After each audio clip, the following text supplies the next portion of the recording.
here. Welcome back to my channel, or welcome to my channel if this is your first time here. Here I talk about all things fitness professionals who are just looking to get into this industry, just starting off in the industry, been in the industry for 5-10 years or whatever, if you're just in the industry. And here I share my mistakes, my successes, things I've done in the past from my experience, and also things I'm currently doing and where I'm going in the future. So I hope you join me on this journey through this maze of puzzle that we call life, and also the fitness industry. It's a mad industry. Okay, so today we're going to talk about mainly aiming at people, any of those of you who have your own businesses and you're leading projects, all this type of thing, is how to make sure that you're focusing on the right things. I use the analogy of the Formula One car.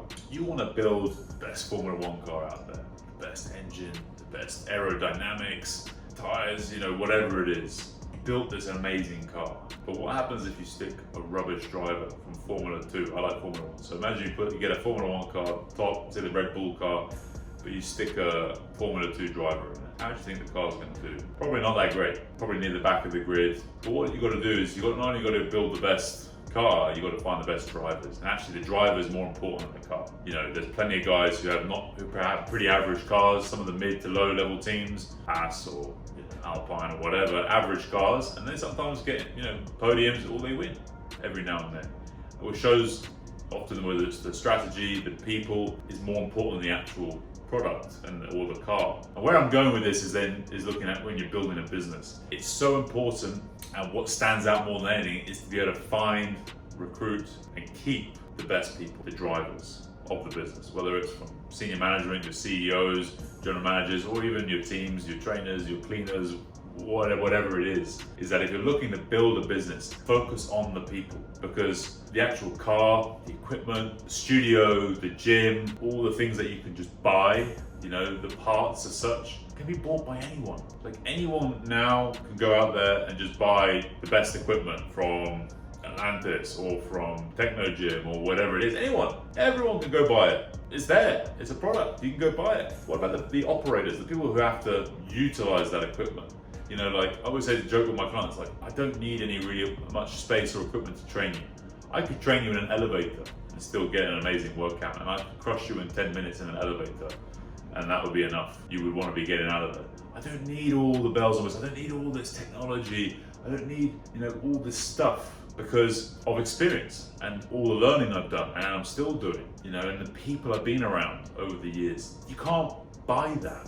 People can't buy me. Even if you stripped away everything, you fired me, you kicked me out of the country, and I'm, homeless, for instance, I still have a load of skill sets and a load of knowledge and a load of experience that I can tap into, and I can get going anywhere. I can train anyone anywhere. I can help people anywhere. I can talk to people about all my experiences anywhere, like here on YouTube. It doesn't matter.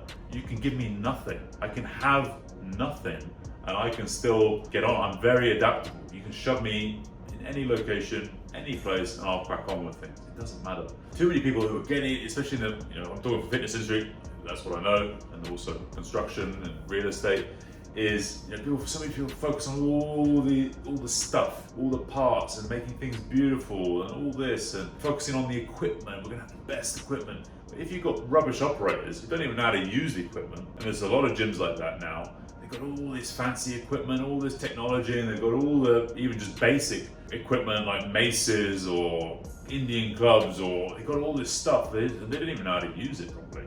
They don't even know how to then program it in, how to effectively get a workout, how to combine it, or how to use it within different stages of, or with the right person. They're giving the wrong equipment to the wrong person. They don't need this now. They don't want it now. They're not even interested in this stuff. You know what I mean? Focus when you're building businesses. It's all about the people, because that's something that you cannot replicate. There's loads of people building a beautiful gyms, especially here in South. Loads of people, beautiful gyms. They've got tons of money. They're spending on this and that, and there's going to be more and more over the next 10, 20 years, for sure. But what you can't buy, and what's hard to buy, and what's harder to find, is really good people, really good operators, trainers, or therapists, or management, or whatever it is. Guys who built this. That's where you as an investor, you as building, you're writing up your capex and opexes. You're building your business. Where should I allocate my money initially? Allocate it to people. Focus on people. That should be the biggest expense in your company initially, is finding great people, because the great people, they're 10 out of 10s, not the 9 out of 10s, they're 8 out of 10s, and I've hired a fair few people who are a lot lower than 8 out of 10 over the years, learning and learn from those mistakes. You want to find those top people, and then you incentivize them, give them equity if you can, if they're really top people in the early stages, and you get things rolling as quickly as you can. And you focus on the people, drive it. You're the drivers. You're going to build the business. Initially, you might just train people, you might just have a mat. I can train you on a mat, I can do a transformation on a mat and a pair of dumbbells. I don't need a whole gym and equipment and machines and blah, blah, blah. It doesn't matter. So again, focus on that. Focus on getting the right drivers initially for your Formula One car. Don't just buy a Formula One car and then you're like, oh, I need to find a driver, or I'll just settle for an average driver, whoever can come in, because they will crash the car and it's going to cost you more money in the long term, okay? So that should be your focus. Right, if you like that, find any value in that, please like, subscribe, put on that notification button to get more of my videos when they come out, about 2 or 3 a week roughly. And again, keep pushing on, keep striving, keep driving, keep moving with your businesses and in your work, your place of work. Things are only going to get better.